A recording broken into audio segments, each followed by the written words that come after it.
Bismillahirrahmanirrahim. Assalamualaikum warahmatullahi wabarakatuh. Waalaikumsalam warahmatullahi wabarakatuh. Alhamdulillahilladzi ja'ala syahra ramadhana sayyidash syuhur. Segala puji hanya milik Allah Subhanahu wa taala yang telah menjadikan bulan suci Ramadan sebagai penghulu dari bulan-bulan yang ada. Wa dha'afa fihi al-hasanati wal ujur. Allah Subhanahu wa taala melipat gandakan pahala dan kebaikan-kebaikan di dalam bulan suci Ramadan. Arsalan nabiyya sallallahu alaihi wasallam bil huda wan nur. Allah Subhanahu wa taala mengutus nabinya Muhammad sallallahu alaihi wasallam dengan petunjuk dan cahaya yang terang. Wa ala alihi wa ashabihi wa man tabi'ahum bi ihsanin ila yaumin nusyur. Dan salawat serta salam tercurahkan kepada keluarga beliau, para sahabatnya, dan orang-orang yang senantiasa istiqomah di atas jalannya hingga hari kebangkitan. Jemaah sekalian yang sama-sama berbahagia, alhamdulillah pada hari yang berbahagia ini, di hari Kamis tanggal 10 dari bulan suci Ramadan tahun 1445 Hijriah, dengan izin Allah Subhanahu wa taala dan taufiknya kita kembali hadir untuk melanjutkan kebaikan majelis ilmu dalam program kajian rutin subuh dalam tema Qawaidu Qur'aniyah, kaidah-kaidah yang bersumber dari ayat-ayat suci Al-Qur'an. Khamsuna qaidatan, terkandung di dalamnya 50 kaidah fin nafsi wal hayat, untuk jiwa dan kehidupan. Jamaah sekalian yang sama-sama berbahagia, pada pertemuan kita yang terakhir telah kita sebutkan kaidah yang keempat, yang mana kaidah yang keempat ini adalah firman Allah Subhanahu wa taala yang terkandung dalam surah Al-Qiyamah pada ayat yang ke-14 dan ayat yang ke-15. Allah Subhanahu wa taala berfirman, balil insanu ala nafsihi basirah. Bahkan manusia itu menjadi saksi atas dirinya sendiri. Walau alqa ma'adhirah, meskipun dia mengemukakan alasan-alasannya. Ya. Jadi ayat ini menjelaskan maknanya secara global bahwa manusia walaupun berbicara atau berbuat sesuatu yang salah, kemudian dia memberikan alasan-alasan yang banyak untuk menutupi kesalahan tersebut, maka pasti dalam hatinya, hati kecilnya tetap mengatakan ini adalah perbuatan yang salah, walaupun dia telah mempersembahkan banyak alasan. Iya. Jadi ayat ini menunjukkan tentang kita diperintahkan untuk jujur pada diri sendiri. As-sidqu billah. Kita jujur kepada Allah, kita jujur kepada hati kita. Maka dalam agama kita diperintah untuk ketika menemukan narasi-narasi Al-Quran atau narasi-narasi hadis Nabi, apakah dia perintah ataukah dia larangan, maka sikap kita adalah sami'na wa ata'na, kami dengarkan dan kami taati. Dan tidak boleh kita menentang ayat Quran atau hadis Nabi dengan mendahulukan nafsu kita. Iya. Misalnya ada seorang yang sangat suka dengan musik, iya, gemar dengan mendengarkan musik. Dan Allah Subhanahu wa taala berfirman di dalam Al-Qur'an, "Wa minan nas may yashtari lahwal hadits liyudhilla 'an sabilillah." Dalam surah Luqman disebutkan sebagian orang membeli perkataan yang dapat melalaikan. Maksud daripada membeli perkataan yang melalaikan, kata Abdullah bin Mas'ud, wallahi, demi Allah, hiya al-aghani, dialah alat-alat musik. Ya, sampai beliau bersumpah 3 kali, wallahi, wallahi, wallahi. Dan kita tahu Abdullah bin Mas'ud, ya, salah satu penafsir dari kalangan sahabat radhiyallahu taala anhum. Ya, begitupun juga dalam hadis Nabi yang diriwayatkan oleh Imam Al-Bukhari. Ya, sayati aqwamun, akan ada zaman, akan ada suatu zaman, yastahillunal hira wal harira, ya, wal khamra wal ma'azif, akan menghalalkan yang namanya zina, kain sutra untuk laki-laki, minuman keras dan juga musik. Ada 4 hal yang di akhir zaman yang dianggap ini boleh. Karena Nabi mengatakan akan datang suatu zaman yang menganggap ini hal yang boleh, padahal itu hal yang diharamkan. Yang pertama tadi adalah zina. Zina ini hukumnya apa? Haram dengan kesepakatan para ulama. Yang kedua adalah kain sutra untuk laki-laki, hukumnya haram dengan kesepakatan para ulama. Yang ketiga adalah al-khamr, minum khamar, hukumnya apa ini? Haram. Baik, yang keempat musik. Itu di rentetan hal-hal yang diharamkan. Ya, ini kalau kita lihat semuanya rentetan hal yang diharamkan, berarti termasuk yang nomor 4 juga. Ya, termasuk yang nomor 4 juga. Maka bagaimanapun seseorang ketika mengikuti hawa nafsunya, wah ini boleh kalau begini, boleh kalau begitu. Dia mau mengungkapkan alasan-alasan, tetapi tetap dalam hatinya pasti mengatakan ini sesuatu yang tidak boleh. Balil insanu ala nafsihi basirah. Manusia lebih tahu tentang dirinya sendiri, walau alqa ma'adirah, walaupun menyampaikan berbagai macam alasan. Jemaah sekalian yang sama-sama berbahagia. Jadi pelajaran daripada ayat ini adalah kita diperintahkan untuk jujur kepada diri kita sendiri, dan itu hal yang lebih baik, ya, karena kita mengakui kekurangan masing-masing. Maka seorang murid muslim ketika menemukan ayat suci Al-Quran ataukah hadis Nabi berupa perintah, maka dia langsung kerjakan, ya, tanpa memandang pendapat siapa, memandang ini sesuai dengan adat atau tidak, ini sesuai dengan kebiasaan keluarga atau tidak. Tapi ayat suci Al-Quran dan hadis Nabi itu sifatnya universal. Sifatnya universal berlaku pada semua kondisi dan zaman. Ya, berlaku kepada semua kondisi dan zaman. Tapi para pengikut hawa nafsu, bagaimana caranya dia beragama? Cara mereka beragama, orang yang mengikuti hawa nafsunya adalah dia bekerja dulu, dia berbuat dulu, baru cari ayat atau hadis yang cocok dengan prinsipnya. Dia comot Al-Quran sedikit, dia comot ayat sedikit, dia comot hadis, kemudian dia ramu, kalau dia mengatakan ini dalil saya mengerjakan ini dalil saya, padahal itu dalil dari hasil comotan, hasil ramuannya sendiri. Ya. Maka orang-orang beriman, dia tidak mengerjakan seperti itu. Dia dengar dan dia langsung kerjakan tanpa ada pandangan-pandangan orang lain. Tapi kalau orang yang mengikuti hawa nafsunya, dia kerjakan dulu, baru mencari ayat atau hadis yang sesuai dengan hawa nafsunya. Ya, sesuai dengan hawa nafsunya. Barakallahu fiik. Maka para jamaah sekalian, beragama ini adalah sesuatu yang murni, sesuatu yang terang, dan kita tidak diperintahkan untuk menyelisihi Al-Quran dan Sunnah Rasulullah Sallallahu Alaihi Wasallam. Baik jemaah sekalian yang sama-sama berbahagia, sebelum kita memulai pelajaran kita akan memurojaah dari kaidah-kaidah yang sudah kita jelaskan. Baik, kaidah yang pertama, abada wa qulu linnasi husna, dan ucapkanlah kepada manusia perkataan-perkataan yang baik. Surat Al-Baqarah 83. Suratul Baqarah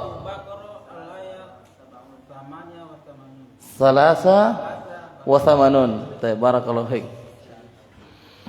Yang kedua, abada wa asa an takrahu syai'an wa huwa khairul lakum. Nah, dan boleh jadi apa yang kau benci itu baik bagi kalian.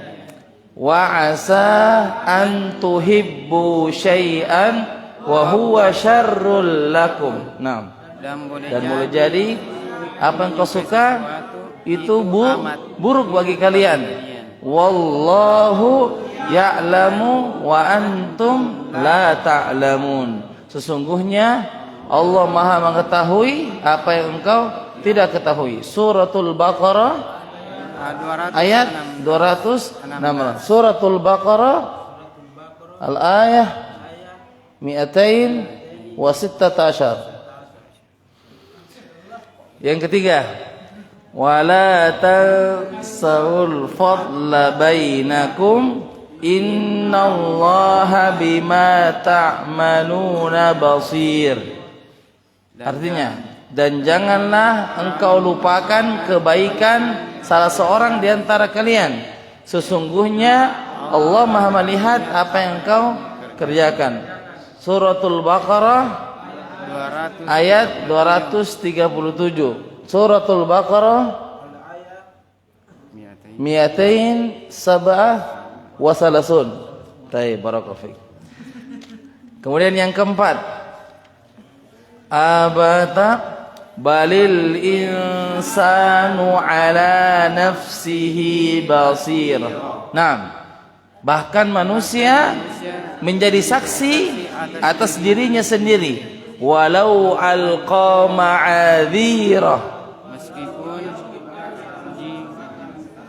meskipun dia mengumumkakan alasan-alasannya. Suratul Qiyamah, surat Qiyamah ayat ke-14 sampai ke-15. Suratul Qiyamah 14 wa 15 ahsantum barakallahu fiik. Intinya bukan acar yang di pengantin ya. 6.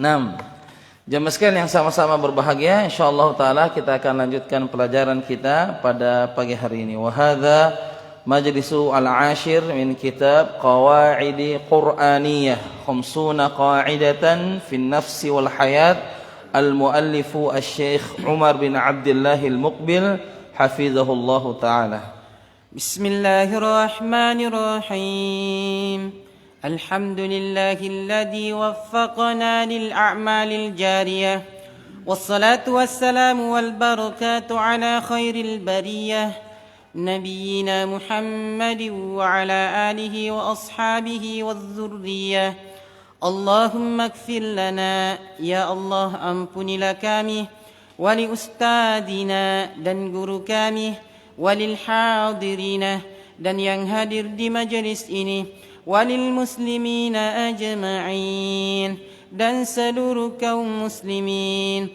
Qala al-muallif hafizahumullahu ta'ala, berkata penulis semoga Allah subhanahu wa ta'ala menjaganya, di dalam kitabnya Qawaidu Qur'aniyah ma'a syarhikum hafizakumullahu ta'ala, bersama dengan penjelasan engkau semoga Allah subhanahu wa ta'ala menjagamu. Amin ya rabbal alamin. Amin.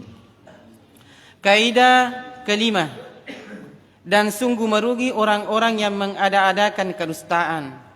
Toha 61. Bismillahirrahmanirrahim. Alhamdulillah wassalatu wassalamu ala Rasulillah wa ala alihi wa sahbihi wa mawalah, amma ba'd. Qala al-muallifu hafizahullahu taala, al-qaidatul khamisah, kaidah yang kelima adalah firman Allah Subhanahu wa taala dalam surah Thaha pada ayat yang ke-61. Allah Subhanahu wa taala berfirman, wa qad khaba man iftara. Wa qad khaba man iftara. Wa qad khaba man iftara. Wa qad khaba man iftara. Ya, wa artinya apa? Dan qad, sungguh. Jadi qad itu adalah datang dengan penekanan. Kalau kita membaca Al-Quran dan dapat qad, artinya itu penekanan, sungguh, benar-benar, ya, dan seterusnya. Wa qad khaba, apa makna khaba? Merugi. Ya, orang-orang telah merugi. Ya. Maniftara ini asalnya man. Man itu artinya apa sih ya? Siapa? Kenapa dia berubah menjadi kasro? Karena ketemu dengan sukun sebelumnya, maniftaro, maka sambungannya adalah maniftaro. Tidak mengatakan man iftaro, tetapi sukun itu berubah menjadi kasroh, maka supaya mudah diucapkan langsung mengatakan maniftaro, ketimbang kalau bilang man iftaro itu agak sulit disebut. Jadi kita langsung jadikan kasroh dia, maniftaro. Apa artinya maniftaro? Orang-orang yang mengada-adakan kedustaan atau kebohongan. Baik. Nah, di sini dalam surah Thaha itu menjelaskan tentang wa qad khaba man iftara, dan sungguh merugilah. Khaba ya itu artinya merugi. Orang-orang Yang orang-orang di sini berarti maknanya umum, siapa saja. Ya, apakah suami, istri, bos, pegawai, siapa saja, laki-laki, perempuan yang mengada-adakan kedustaan atau yang berbuat bohong atau yang berbuat kedustaan. Ya. Jadi Allah Subhanahu wa taala itu membuka atau menyampaikan ayatnya, mengabari kepada kita, maka orang-orang yang suka bohong itu berada dalam kerugian. Dan dia lawan dari kata rugi apa? Jujur. Dia tidak mendapatkan keuntungan. Dia orang merugi, berarti dia tidak dapat keuntungan sama sekali kalau dia bohong. Baik. Apa makna daripada kaidah yang kelima ini? Nah, Kaidah ini disebutkan terkait dengan kisah Musa alaihissalam dengan Fir'aun dan para penyihirnya, seperti yang disebutkan Allah dalam Al-Quran. Musa berkata, waktu untuk pertemuan kami dengan kamu itu ialah di hari raya, dan hendaklah dikumpulkan manusia pada waktu matahari sepenggalahan naik. Maka Fir'aun meninggalkan tempat itu lalu mengatur tipu dayanya.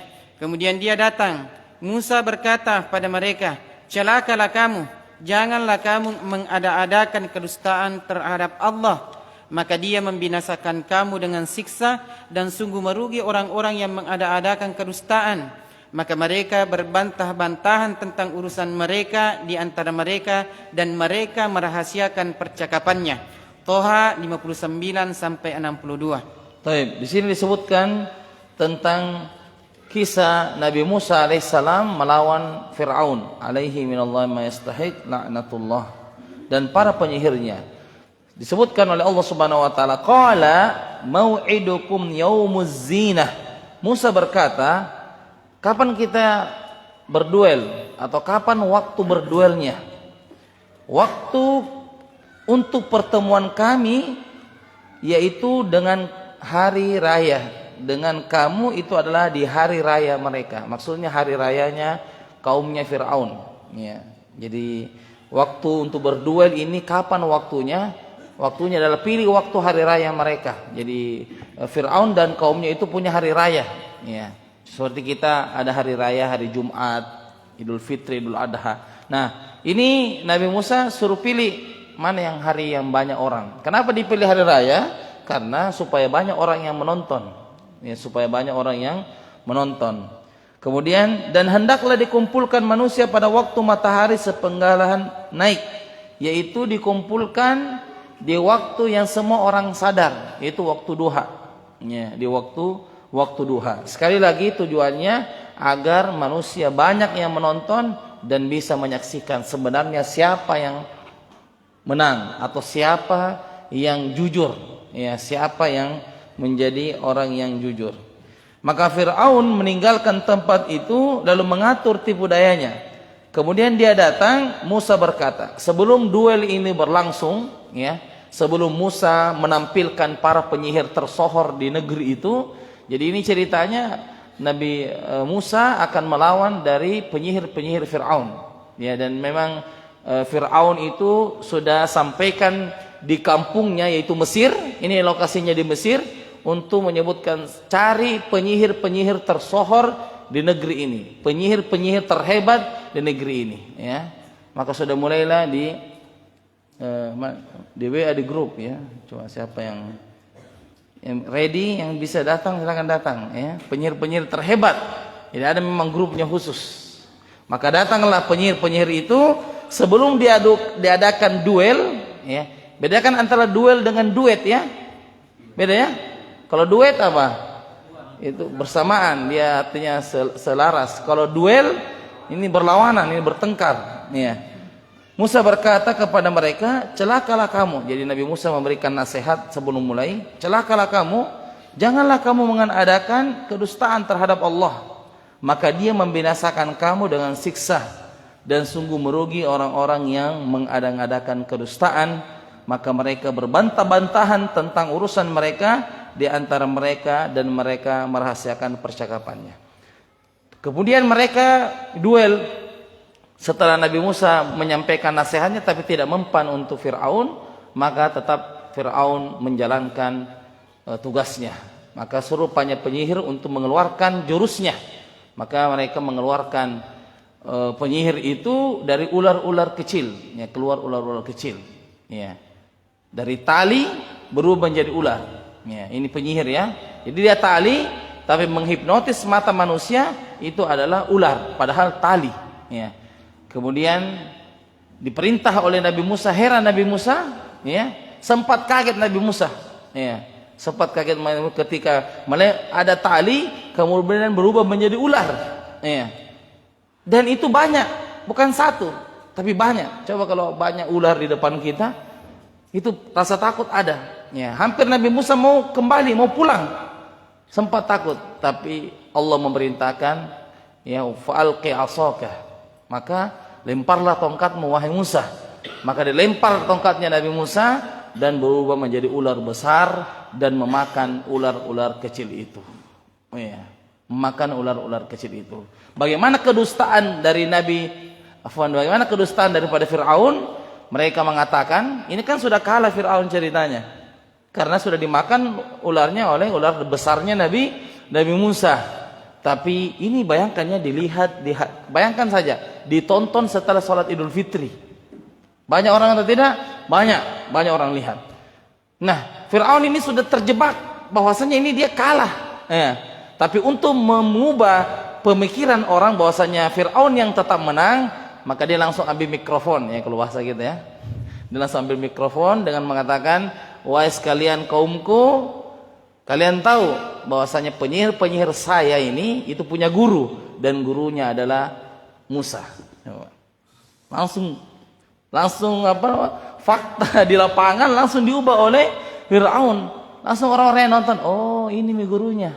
Ternyata Musa itu tukang sihir yang paling hebat. Ya, karena dia ternyata gurunya penyihirnya Fir'aun. Jadi tidak jadi orang beriman.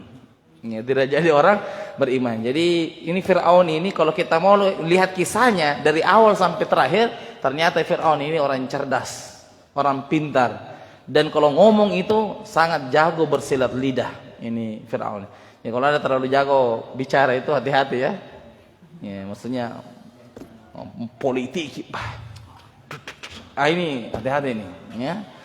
Ada salafnya, ya. Salafnya Fir'aun namanya. Baik. Jadi seperti itu. Nah, ini kedustaan Fir'aun kemudian dibantah, ya, oleh Allah Subhanahu wa taala. Nah, lafaz iftira mengandung beberapa pengertian, yaitu kedustaan, syirik atau kezaliman. Al-Quran menyebutkan ketiga makna ini dalam beberapa ayat, dan semua lafaz ini menunjuk kepada arti destruktif. Baik, lafaz iftira, apa maksudnya iftira? Iftira itu artinya kedustaan. Bisa dikatakan dengan kedustaan, bisa artinya dengan kesyirikan, dan bisa artinya kezaliman. Jadi itu iftira. Jadi iftira itu dusta, syirik atau kezaliman. Dan semua arti ini adalah destruktif. Apa itu destruktif? Penghancuran. Artinya destruktif ada penghancuran atau pembinasaan. Ya. Pembinasaan. Jadi semuanya artinya mengandung pada arti yang negatif, ya, mengandung arti yang negatif. Apa itu dusta? Ya, kalau kita ditanya apa itu dusta? Ma makna iftira atau ma makna al-kazib? Ya, apa itu dusta? Kita selalu bilang ini bohong, ya. Ada yang tahu pengertian dusta? Dusta itu adalah khilaful waqi'. Informasi yang tidak seperti fakta, itu dusta. Ya, misalkan ditulis apa dusta itu adalah ikhbaru khilaful waqi', yaitu informasi yang tidak sesuai dengan fakta. Ya. Jadi ketika seorang itu menyampaikan informasi yang tidak sesuai dengan fakta di lapangan, berarti dia adalah orang yang berdusta atau orang yang sedang berbohong. Nah, Ibnu Qayyim Al-Jauziyah rahimahullah menguatkan kaidah ini dengan mengatakan bahwa Allah Subhanahu wa taala memberikan jaminan bahwa Dia akan mengecewakan orang-orang yang mengada-adakan kedustaan. Dia tidak akan memberi hidayah kepada mereka, dan Dia juga akan merasakan siksa kepada mereka. Orang yang sering bohong itu, kata Imam Ibnu Qayyim, itu susah diberikan hidayah oleh Allah. Jauh daripada hidayah oleh Allah. Ya, bisa ditambahkan catatannya ini, khaba'ithul iftira. ya, yaitu kebusukan-kebusukan dusta. Ya, bisa ditambahkan ya, agar kita semakin takut untuk berbohong atau untuk berdusta. Apa keburukan-keburukan atau kebusukan-kebusukan dusta itu? Ya, kebusukan-kebusukan dusta. Sebelum kita masuk pada gambaran kaidah. Yang pertama, kebusukan dusta ini adalah dia sebagai akhlaknya orang munafik. Ya. Yang pertama, kebusukan dusta ini adalah akhlaknya orang-orang munafik. Sabda Rasulullah sallallahu alaihi wasallam yang sahih, ayatul munafiki salasah. Tanda-tanda orang munafik itu ada 3, salasah. Idza haddatsa kadzaba. Yang paling pertama yang Nabi sebut adalah jika dia berbicara maka dia bohong. Ya, tukang bohong, tukang dusta. Ya. Jadi ini adalah akhlak orang munafik. Jadi orang yang sudah suka bohong, maka Nabi sudah sampaikan itu adalah tanda-tanda orang munafik. Jadi bisa dicek dia munafik atau tidak munafik adalah dari berbicaranya. Dan memang ini ada orang yang bohong karena kebiasaan. Memang dari kecil dia suka bohong, terikut dari atas sampai dia dewasa suka bohongi orang. Ya. Yang kedua, kebusukan yang kedua daripada kedustaan ini adalah bahwa dia mengantarkan kepada neraka. Ya, dusta itu bisa mengantarkan manusia ke dalam jurang neraka. Rasulullah sallallahu alaihi wasallam bersabda, "Iyyakum wal kadzib." Hati-hati kalian untuk berdusta. Fa innahu yahdi ilal fujur. Karena dusta itu mengantarkan kepada keburukan. Wal fujura yahdi ilan nar. Dan kebusukan itu atau keburukan itu mengantarkan ke dalam neraka. Jadi mulainya dari dusta, kemudian berpindah kepada keburukan, dari keburukan itu dimasukkan ke dalam neraka. Dan ini lawan katanya berbeda. Dusta lawan katanya jujur. Jujur mengantarkan kepada kebaikan. Kebaikan mengantarkan ke surga. Masya Allah. Jadi hati-hati dengan orang yang sering bohong, ya, orang yang sering berdusta. Apa tadi dusta itu?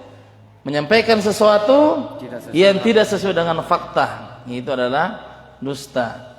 Kemudian yang ketiga, dari kebusukan dusta ini adalah lama-lama dia akan menjadi perangai. Ya. Lama-lama berdusta akan menjadi perangai. Ya, maksudnya lama-lama dia suka bohong, itu akan menjadi sifatnya. Ya. Dia akan menjadi sifatnya. Ya.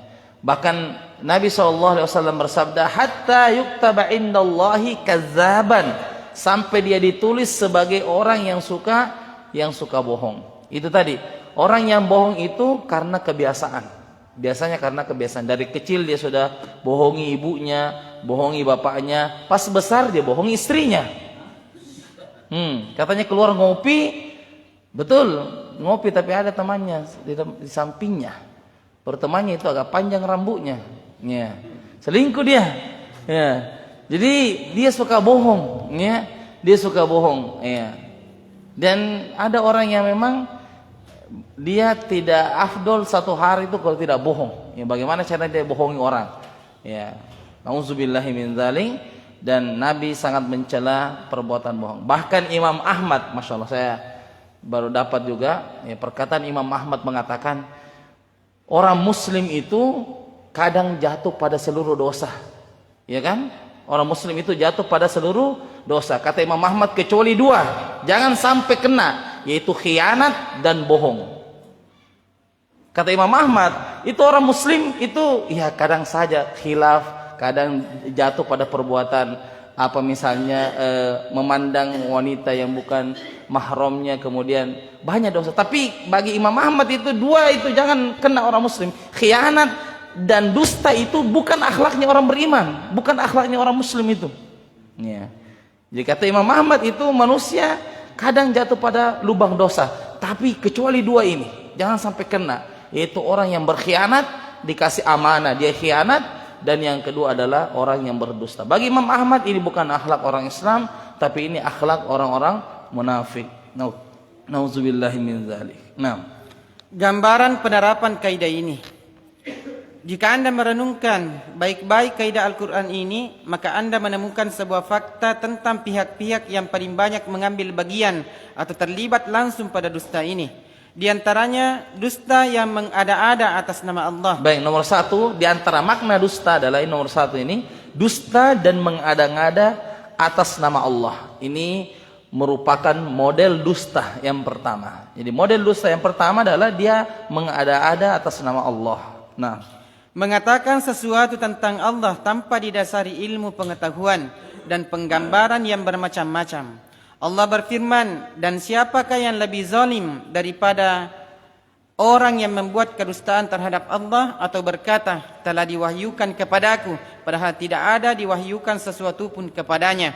Dan orang yang berkata, aku akan menurunkan seperti apa yang diturunkan Allah. Al-An'am 93. Baik, di sini disebutkan bahwa mengada-adakan atas nama Allah, dan siapakah yang lebih zalim dari orang yang membuat dusta terhadap Allah atau yang berkata telah diwahyukan kepadaku padahal dia tidak diwahyukan. Ya, dia mengaku bahwasanya ini saya nabi padahal dia bukan nabi. Ya, dan ini artinya mengatasnamakan Allah Subhanahu wa taala. Nah, Al-Quran menyebutkan secara tegas dan lugas bahwa mengada-ada atas nama Allah tanpa didasari oleh ilmu pengetahuan adalah keharaman yang paling besar secara mutlak. Allah berfirman, katakanlah, Tuhanku hanya mengharamkan perbuatan yang keji, baik yang nampak ataupun yang tersembunyi, dan perbuatan dosa, melanggar hak manusia tanpa alasan yang benar, dan dia mengharamkan kamu mempersekutukan Allah dengan sesuatu yang Allah tidak menurunkan hujjah untuk itu, dan mengharamkan mengada-adakan terhadap Allah apa yang tidak kamu ketahui. Al-A'raf 33. Yaitu dusta dan mengada-adakan atas nama Allah Subhanahu wa taala adalah dusta yang paling besar, seperti dia mengaku nabi atau dia mengaku rasul padahal dia bukan seorang nabi atau seorang rasul.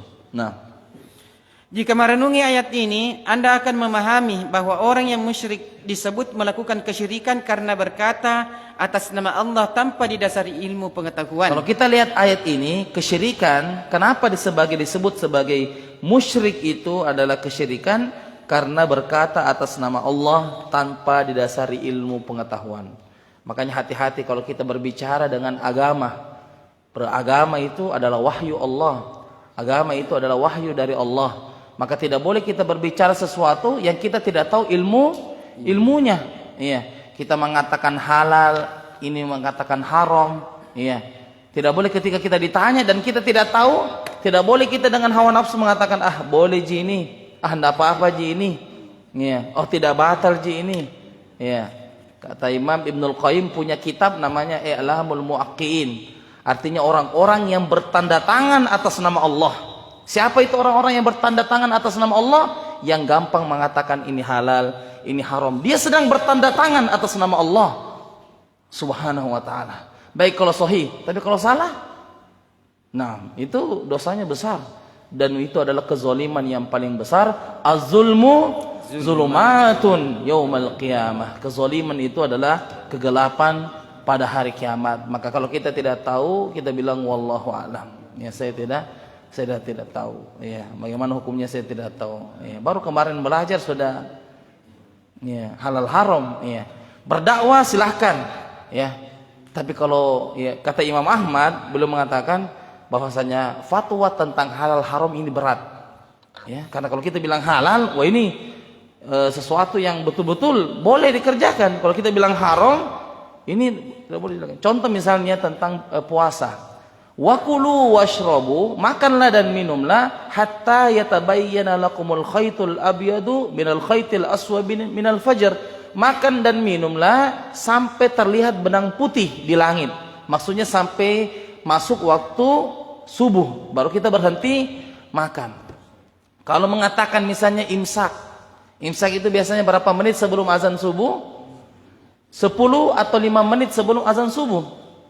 Maka kalau orang mengatakan kalau imsak itu sudah tidak boleh makan, berarti kita telah mengharamkan apa yang Allah masih halalkan. Halal enggak kalau kita makan waktu imsak? Masih halal. Tapi kalau kita mengatakan tidak boleh sama sekali, berarti kita sudah haramkan sesuatu yang dibolehkan oleh Allah Subhanahu wa ta'ala. Kebalikannya juga, oh kalau sudah azan masih bisa makan katanya. Oh enggak boleh.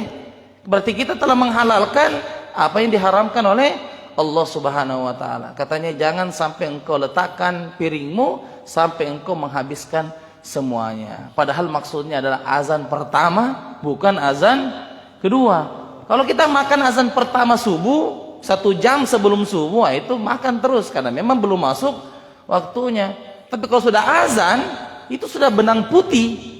Dan kalau benang putih tidak boleh kita makan. Kata ulama kita, kalau masih ada di mulut, muntahkan. Muntahkan. Ini tidak. 1 menit.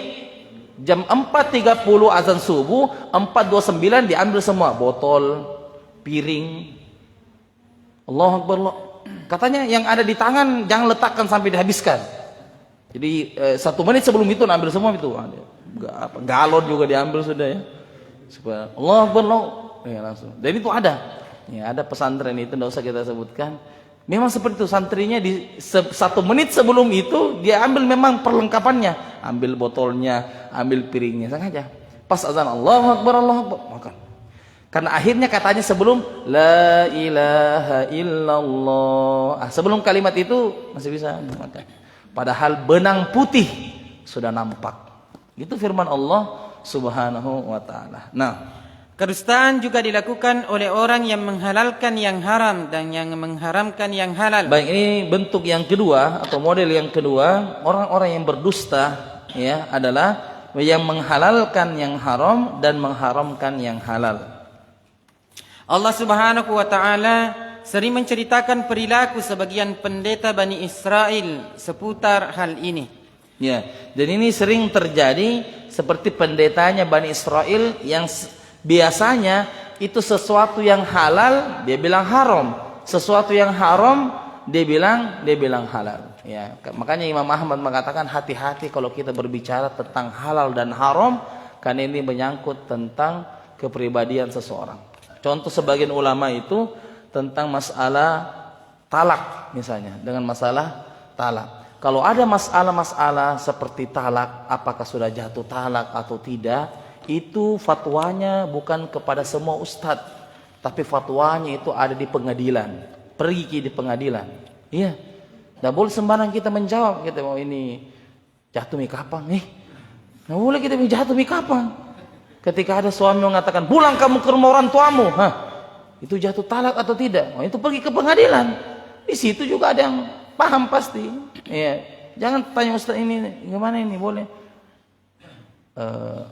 Boleh. Tapi dalam hukum syariat, ketika ada suami yang mengatakan pulang kamu ke rumah orang tuamu, maka itu asalnya tidak jatuh talak. Sampai kalau dia niatkan. Kalau dia niatkan mengatakan pulang kamu ke rumah orang tuamu, nah bilang istrinya maksud lo? Bilang tidak ji, pergi lihat-lihat. Berarti takut dia karena sebentar malam mau hujan. Sebentar malam mau hujan, jadi takut dia. Tapi kalau dia bilang apa maksud lo? Dia bilang saya cerai, itu kena. Ya, jadi ada namanya talak sori, ada namanya talak kinayah. Ya, talak sori itu jelas, dan talak sori 2 kata saja, itu kata talak dan kata cerai. Ini tidak bercabang lagi. Kalau kita sudah bilang talak, itu sudah jelas, sori, terang. Atau dia bilang cerai itu. Tapi selain kata cerai, itu masih kata kinayah. Apa itu kata kinayah? Kiasan. Dan kata kiasan itu bisa berlaku talak kalau dibarengi dengan apa? Niat. Seperti pulang kamu ke orang tuamu, saya mau pisah. Pisah pun ini bukan sorry, yaitu kinayah. Saya mau pisah dengan kamu. Bisa artinya pisah ranjang, ya, pisah ATM dulu ya. Nah, termasuk juga orang yang berfatwa tanpa dibekali ilmu. Mereka disebut orang-orang yang mengada-ada atas nama Allah. Allah berfirman, dan janganlah kamu mengatakan terhadap apa yang disebut-sebut oleh lidah-lidahmu secara dusta.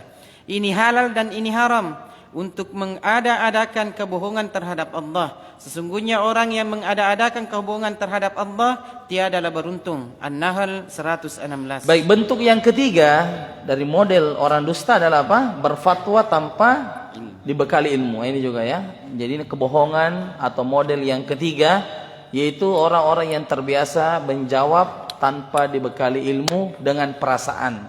Ya, ada juga itu menjawab sesuai dengan requestnya jamaah. Ya. Kalau jamaahnya kelihatan ini marah kalau saya bilang haram, dia bilang insya Allah boleh ya. Dia bilang insya Allah boleh loh. Karena di depannya ini misalnya orang-orang yang ya misalnya masalah riba misalnya. Riba ditanyakan ya ketika lagi ngumpul misalnya ya masalah bank misalnya. Ini semuanya dia nasihati pegawai bank. Kemudian bertanya bagaimana hukum riba? Karena di depannya ini bisa demo nanti dia bilang ya tergantung hati. Astagfirullah. Tergantung niat. Ini semua hati-hati. Ya. Seorang dai menjawab sesuai dengan Quran dan Sunnah, bukan sesuai dengan requestnya jamaah. Ya, ada juga jamaah itu takut, Ustadz kalau ceramah nanti ya, nggak usah ini singgung-singgung ini, jangan. Wih, dikasih ajar Ustadznya. Bagaimana panitia ini? Ya jangan katanya singgung kesyirikan, masih banyak nih Ustadz. Jangan juga singgung ini. Jadi apa mau diceramai? Kita ceramah pakai apa kita ini? Anak-anak, kita bahas anak-anak saja. Ya. Barakallahu fiik. Jadi tidak ya. Seperti dakwah tauhid di bulan Ramadan mestinya itu dakwah tauhid yang menyebarkan. Tapi sedikit orang yang jelaskan tentang dakwah tauhid. Karena kenapa? Request jamaah. Terlalu banyak request jamaah. Kapan dia menyampaikan tentang tauhid tidak diundang lagi tahun depan. Dan kalau tidak diundang tahun depan gulung tikar. Barakallahu fiik ya. Jadi hati-hati berfatwa tanpa ilmu. Ya, nah. Karena itu tidak sedikit ulama salaf yang sangat berhati-hati untuk menetapkan sebuah fatwa. Karena itu bagian dari hukum Allah. Jikalau masalah itu tidak mempunyai landasan nas atau konsensus para ulama. Apa itu konsensus? Ijma'. Konsensus artinya apa? Ijma'. Apa itu ijma'? Kesepakatan ulama kita. Kalau tidak ada Qur'annya atau tidak pernah dengarkan juga ini ijma', maka para ulama, sebagian ulama salaf berkata, setiap orang harus berhati-hati untuk berkata, Allah mengharamkan hal ini dan menghalalkan yang itu. Padahal Allah menyanggahnya, kamu telah berdusta. Karena itu tidak pernah menghalalkan yang ini atau mengharamkan yang itu. Karena itu ketika seorang katib sekretaris mencatat di hadapan Amirul Mukminin Umar bin Al-Khattab sebuah hukum, katib itu berkata, inilah yang Allah perlihatkan kepada Amirul Mukminin Umar. Umar pun menimpali, jangan katakan demikian, tetapi katakanlah ini adalah pandangan Umar. Jika benar, maka itu datangnya dari Allah, dan jika salah, maka itu datangnya dari pribadi Umar. Ya, maka tidak boleh kita mengatakan seperti ini. Sekretarisnya Umar menulis mengatakan ini yang Allah perlihatkan kepada Amirul Mukminin. Tidak boleh. Ya, jangan bilang Allah, karena Allah tidak pernah mengucapkan itu. Bilang ini pandangannya Umar, jangan mengatakan ini dari Allah. Tidak boleh berkata sesuatu yang tidak pernah diucapkan oleh Allah. Nah, Ibnu Wahab berkata, suatu waktu aku mendengar Imam Malik rahimahullah berkata, belum pernah ada seseorang atau ulama salaf atau seorang yang saya ikuti pandangannya berkata tentang sebuah hukum yang ia putuskan, ini halal dan itu haram, maka tidak berani mengatakan hal itu. Tetapi mereka terbiasa mengatakan, kami memandang makruh hal ini, atau kami memandang baik hal itu. Karena itu sebaiknya begini atau sebaiknya begitu. Baik, jadi ulama kita ketika ditanya itu, Masya Allah, kalau memang belum jelas, itu tidak berani mengatakan haram. Karena kalau mengatakan haram berarti sudah finish, tidak boleh sama sekali. Tapi mereka mengatakan kalau misalnya dibenci, ya ini kami pandang makruh. Maksudnya ini sesuatu yang dibenci. Atau kalau dia halal, dia mengatakan ini saya pandang, kami memandang ini hal baik. Ya. Jadi boleh seperti itu, tapi tidak menetapkan ini halal. Kalau halal kan sudah finish, berarti boleh secara 100%. Kalau kita mengatakan haram, berarti tidak boleh 100%. Tapi kita mengatakan ini makruh, ya, ataukah ini hal yang baik. Jadi hati-hati dalam mengucapkan ilmu. Makanya para ulama mengatakan salah seorang salaf bersama dengan Abdullah bin Mas'ud.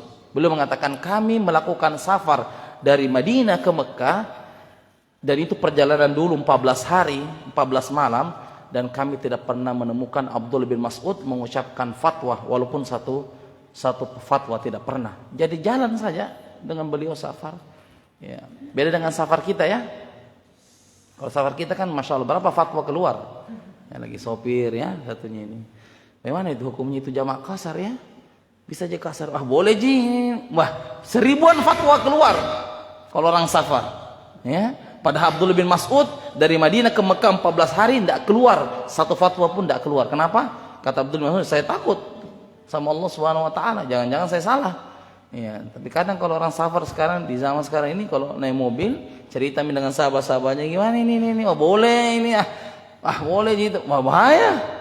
Nauzubillahi. Jangan bertanda tangan atas nama Allah Subhanahu wa taala. Nah, karena itu, siapa yang tidak memiliki dasar ilmu pengetahuan terhadap hal yang ia bicarakan, maka hendaklah ia menjaga lidahnya. Juga seorang alim yang diberi anugerah dan kesanggupan memberikan fatwa kepada manusia agar memerhatikan petunjuk serta bimbingan ulama salaf, sebab ia merupakan takwil dan tafsir terbaik. Barakallahu fiik. Ya, kemudian dalam disebutkan waktu jamaah ya, ada yang berumrah ya, ada yang ingin berumrah, kemudian wanita jika ingin berumrah itu kan menutup ya, tidak boleh menutup wajahnya kecuali kalau dia sudah bercadar atau tidak mau dinampakkan wajahnya ke laki-laki yang bukan mahram, maka boleh dengan memakai kain yang menutupi. Kain yang menutupi artinya memakai topi dulu. Setelah memakai topi dia ulurkan kain di depannya kayak permaisuri begitu. Nah, ini boleh. Intinya kainnya itu tidak melekat di wajahnya itu perempuan. Kemudian ada yang mengatakan jamaah ini boleh Ustaz, enggak apa-apa Ji, tanpa topi, artinya bisa langsung kain. Saya tidak berani. Anda mau lakukan tafadhol. Tapi saya tidak berani. Saya tidak berani untuk mengucapkan itu karena yang kami ketahui bahwa seorang wanita yang ingin bertawaf dan dia ingin menutupi wajahnya, maka dengan topi dulu ya, kemudian menjulur ke kain. Yang tidak boleh itu kalau kain langsung melengket ke wajahnya. Tapi jamaah itu mengatakan boleh, silakan. Tapi saya tidak berani untuk mengucapkan itu. Jadi kita takut kepada Allah Subhanahu wa taala dari setiap omongan-omongan kita. Baik, saya kira demikian jamaah sekalian yang sama-sama berbahagia. Insyaallah taala besok ini hari keberapa besok? Hari ke-11. Hari ini terakhir yaitu 10 pertama. 10 kedua, ini kalau orang beriman ini kasih naik levelnya atau kasih turun-turun semangat ini? Untuk 10 kedua. Untuk 10 kedua ini naik atau kasih turun? Naik. Berarti program juga naik. Insyaallah taala mulai besok ya 10 hari akan ada program tartil. Apa itu tartil? Tahsin rutin sampai lancar. Tahsin rutin sampai lancar yaitu setelah sholat syuruk kita akan tahsin bersama imam kita ya Ustaz Abdurrahman Al-Hamid. Jadi silakan ya dikabari saudara-saudaranya kalau ingin belajar tahsin ya, karena ini sudah level kedua, kita sudah masuk besok di 10 kedua, maka kita tingkatkan ini. Jangan semakin ini atau awal-awal keluar di masjid setengah 8 jam 7, sekarang ini yang baik, semangat lagi ya untuk level kedua, itu tetap lebih semangat dalam menjalani bulan suci Ramadan. Demikian, ibu-ibu juga silakan aja yang ingin belajar tahsin, ini berlaku ikhwah dan akhwat. Mulai besok 11 Ramadan kita akan melakukan program tartil ba'da salat syuruk ya, ba'da salat syuruk. Demikian kita tutup majlis kita dengan doa kafaratul majlis. Subhanakallahumma bihamdik asyhadu an la ilaha illa anta astaghfiruka wa atubu ilaik. Wassalamualaikum warahmatullahi wabarakatuh.